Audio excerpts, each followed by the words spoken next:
Hello বন্ধুরা, welcome to my daily life blog 75। নতুন বছরে নতুন দুটি কাজ শুরু করতে চলেছি, আর সেটাই আজকে তোমাদেরকে এই ব্লগে শেয়ার করব।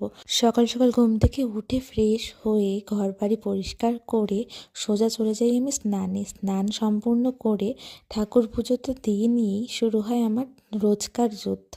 হ্যাঁ, আমাকে সংসারে সেরকম কোনো কাজই করতে হয় না, তবে আমার নিজের কাজ নিয়েই আমি ব্যস্ত থাকি। তো আর এটা আমার ডেইলি রুটিন যে সকালে ঘুম থেকে উঠে আগে স্নান পুজোটা কমপ্লিট করি। তারপর চলে গিয়েছিলাম ছাদে জামা কাপড় মেলতে। আজকে ওয়েদারটাও বেশ ঠান্ডা ঠান্ডা ছিল। তো ছাদে যখন এসেছি, চলো তোমাদের সাথে আরেকটা জিনিস শেয়ার করি। দেখো, হ্যাঁ, আমার ছাদটা এলোমেলো হয়ে আছে, কারণ পাশের ছাদে কাজ হচ্ছে, তাই গাছগুলো সব এদিকে টানতে হয়েছে।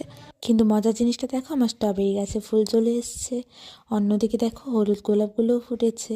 গাছে একটা টমেটো গাছ হয়েছিল, সেটাকে একটু যত্ন নেওয়াতে সেটাতেও দেখি টমেটো ধরে গেছে। আর এছাড়াও আছে দেখো, একটা ক্যাপসিকাম গাছ এনেছিলাম, তো সেটাতে আবার ক্যাপসিকামও ধরেছে। বেশ ভালো লাগে না? তারপর যা হয়, বিয়ের সিজন চলছে, তো অন্যান্য দিন অর্ডারে যাই, তো সেভাবে ঘরের কোনো কাজই করা হয় না। আর এদিকে ঘর বাড়ি সব এলোমেলো হয়ে একাকার অবস্থা, তাই ঘর বাড়ি পরিষ্কার করে নিজে রেডি হয়ে নিলাম। তারপর সোজা চলে গেলাম শুভদীপদার স্টুডিওতে। ওই যে বলেছিলাম 2026-এ নতুন দুটি কাজ করতে চলেছি।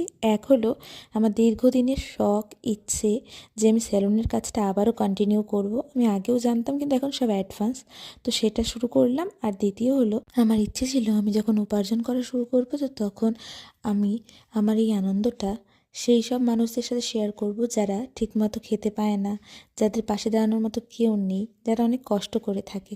ঠিক সেই কারণেই আমি সোজা চলে যাই শ্রীকৃষ্ণ ভাণ্ডারে, এবং সেখানে গিয়ে 15 জনের জন্য খাবারের প্যাকেটিং করি, এবং সেটা নিয়ে আমি সোজা মদন বাড়ির সামনে চলে যাই। আমি প্রায় দিনই দেখেছি সেখানে রাতের দিকে 15-16 জনের মতো থাকে সেখানে। আমি আমার সাধ্যমতো চেষ্টা করলাম তাদের পাশে দাঁড়ানোর। সবাই আশীর্বাদ করো আগামী দিন যেন আরও অনেকের পাশেই দাঁড়াতে পারি।